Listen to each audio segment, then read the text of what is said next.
counteroffensive or not, over the last few days, Ukraine has retaken more territory from Russia than any time since November. On May 10th, we first saw reports of a local Ukrainian counterattack on the southern outskirts of Bakhmut. A video was released pretty quickly showing Russian forces fleeing their positions, and it was verified shortly thereafter by quite a few Russian Telegram channels, as well as Yevgeny Prigozhin, the leader of the Wagner Group. On May 11th, the reports continued, but this time shifting to the northern portion of the city, with Ukraine retaking territory lost to Russia over the last few months. Now is a good time to remind everyone that these mapping services are flawed. They do incredible work overall, and I can't imagine how much time goes into making sure these things are up to date, but it's impossible for them to be perfectly accurate. So what I show on some of these maps may not line up exactly with the situation on the ground, or may be delayed by hours or even days. Then continuing on May 12th, more reports continued to come out of notable Ukrainian gains, this time to the north and south of Bakhmut. To the north, it appears they pushed 2 to 3 kilometers through the Russian lines and either reached or are approaching a reservoir. More on that in a second.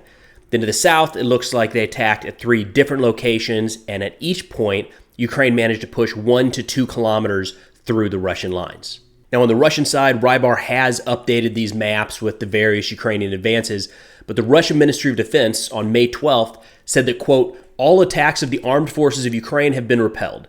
There has been no breakthrough in the defense of the Russian lines, end quote. But Wargonzo, a pro-Russian military blogger, posted on Telegram today, May 13th, that in Bakhmut, Ukraine has pushed Russian forces behind the Seversky Donets-Donbass Canal, adding that Russian troops to the north have retreated to take up positions behind the reservoir. Lots to discuss here. First, while some Russian Telegram channels were pretty quick to say that the Ukrainian counteroffensive has begun, I wouldn't be so sure. At least this attack doesn't appear to have included any of the Ukrainian units trained and equipped for this offensive, and I've not seen any reports of any new Western tanks or infantry fighting vehicles being used in and around Bakhmut. So while these actions are likely tied to a larger operational objective, at this point, it doesn't look like we're seeing the main effort of the Ukrainian army making these advances. In a recent video, I talked about a major issue that does appear to be plaguing Russian forces right now, and it very well may be on full display here. The initial Ukrainian advance to the south of Bakhmut on May 9th, in a sense, attacked a seam in the line, an area where 2 different units have to work together in order to maintain their defense. That's hard. It takes a lot of training, coordination, and communication to keep those potential weak points strong, and it doesn't look like Russia's been able to. All around Bakhmut, it's not only Wagner forces, but units full of mobilized personnel who may or may not want to be there. Regular Russian army, mostly the VDV or paratroopers, and militia forces from the LPR and DPR. A little while back, those northern and southern areas around Bakhmut were transferred from Wagner to elements of the Russian Ministry of Defense. And this was done, supposedly, to free up more Wagner fighters to press through the city and close out the battle. And those fault lines may be exactly what Ukraine is targeting. If so, that would explain how lines that haven't really moved backwards in months are falling apart when facing, at most, from what I've heard, are battalion-sized elements, which raises another issue at play here. Rather than being beat down and defeated at Bakhmut, Ukraine was able to amass a sizable force capable of offensive operations right under Russia's nose. Now, the intelligence picture is something we don't have a full understanding of, and likely won't until long after this war is over. In turn, I think we tend to keep assuming that if NATO and Ukraine can pull detailed, near real-time satellite imagery off the battlefield, then surely Russia can too. Maybe, or maybe not. Or maybe they have the resource, but they don't have the people to analyze everything in a timely fashion. I don't know. That's just pure speculation on my part. But with how many surveillance assets are overhead in this war, neither side is supposed to be able to put together a sizable strike force without being noticed. But it appears to have just happened in an area where Russia has been focused for some time. Last note here, Bakhmut sits in a bit of a depression. The benefit Ukrainian forces had were that some of the buildings and structures offered pretty significant protection from Russian bombardment. It was essentially a city full of one fighting position after another, which is one of the reasons that it was so hard and so costly for Russia to assault head on. So it would seem that if Ukraine attacks into Bakhmut, they're running right back into that gauntlet. However, over the last few weeks, there have been more and more videos coming out of buildings being dropped by Ukrainian forces after they fall back. In some cases, these are presented as booby traps. They lure in Wagner forces and then drop the structure on top of them. But either way, a lot of those major fortified buildings are now gone.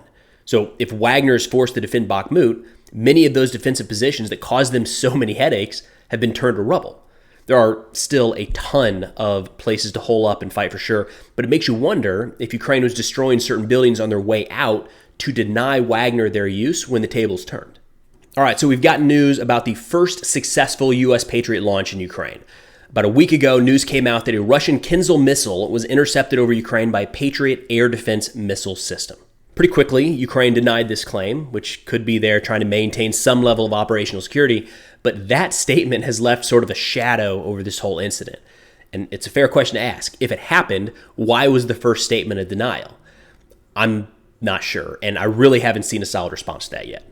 Anyways, a few days later, Ukraine said that this did actually happen, and on May 9th, Pentagon spokesperson Brigadier General Ryder confirmed the successful interception. So the current reporting is that Russia launched this strike specifically targeting one of the Patriot batteries. When the Kinzhal was identified, multiple missiles were fired from various directions, leading to a successful interception. Now, as evidence of this strike, Ukraine released some images of the Kinzhal that were recovered after being down, which appear to show the warhead inside of the overall weapon system. The reason this is such a hot topic right now is that the Kinzhal has been presented by Russia as something that the U.S. and NATO have no defense against. In turn, Russia shot down these claims, saying that the Kinzhal's flight pattern and speed make it unable to be shot down by Patriot systems. Look, the complexity of shooting something out of the sky is way over my head. So if you're at all interested in that, check out my buddy Habitual Line Crosser, who has gone deep on this subject more than once. But in short, there's no reason that a Patriot couldn't bring down a Kinzhal. It just hadn't had the opportunity until now. Overall, I don't think there's an incentive for the U.S. and Ukraine to make this up. Prior to the announcement, we hadn't really heard any news about the Patriot in action, and I kind of expected it to stay that way. It's such a critical asset to Ukraine, and its successes or failures, even hints at its location, are incredibly sensitive information. By making this public, it's a big statement that U.S. tech is capable of meeting and overcoming some of Russia's newest stuff. So clearly a PR win for the U.S. and NATO. But if it's made up, we've opened the door for Russia to just send in another Kinzhal tomorrow to prove us wrong. So if it didn't happen, it's a pretty big and unnecessary gamble for the U.S. Now, speaking of Western weapons and their first use in Ukraine, something went boom in Russian-occupied Luhansk on May 11th. The city of Luhansk is close to 100 kilometers behind the front lines in an area held by Russian-backed forces since 2014. The city has served as a relatively important logistics and transport hub since the start of the war, but its distance from the front has left it out of range of Ukrainian weapon systems, until now. On May 11th, Machine Building Factory 100 was struck in Luhansk, resulting in a major fire engulfing much of the facility. I've seen various reports that the factory was either manufacturing and repairing military equipment or housing a Russian military headquarters. Russia addressed this strike in their most recent release from the Ministry of Defense, saying that a meat processing plant was targeted and that civilians, including children, were wounded in the attack, adding that Russian forces shot down the 2 Ukrainian jets that carried out the strike. Personally, I've not seen any evidence, video or photographic, released by Russia to support the claim of those 2 downed Ukrainian jets. Now, from pictures that Russia has released, it appears that the munition used here was the British Storm Shadow missile. The announcement that the UK had sent these came just a few days ago, and there was immediately some skepticism on how they would be used since it's designed as an air-launched cruise missile. There's some complication here that pretty clearly has already been resolved. You can't just hook up any munition to any aircraft and call it a day. I 100% could have missed it, but I haven't seen an instance where the Storm Shadow was hooked up successfully to any MiG or Su variant, and it wouldn't be compatible just right out of the box. The Storm Shadow first entered service in 2002, and the British have developed an export model that's been incorporated into the force of 9 countries, now including Ukraine. The missile has a public max range of 250 kilometers or around 155 miles. That's for the export variant, which we would assume is what was sent here. That makes it really the deepest strike capability that Ukraine currently possesses. Yes, they have drones that can range well beyond that, but the payload on those is going to be substantially less than the 330 kilogram warhead on the Storm Shadows, and those drones are much more likely to be intercepted. In terms of how this is a step up in Ukraine's deep strike capability, they already have the HIMARS, which when firing a Mike 3-1 rocket has a public range out past 90 kilometers, roughly 57 miles. Then Ukraine has been developing something called the Grom-2, the short-range ballistic missile, which has a supposed range of 280 kilometers or 174 miles, but it's not clear if that's been moved long enough to really be of any operational use.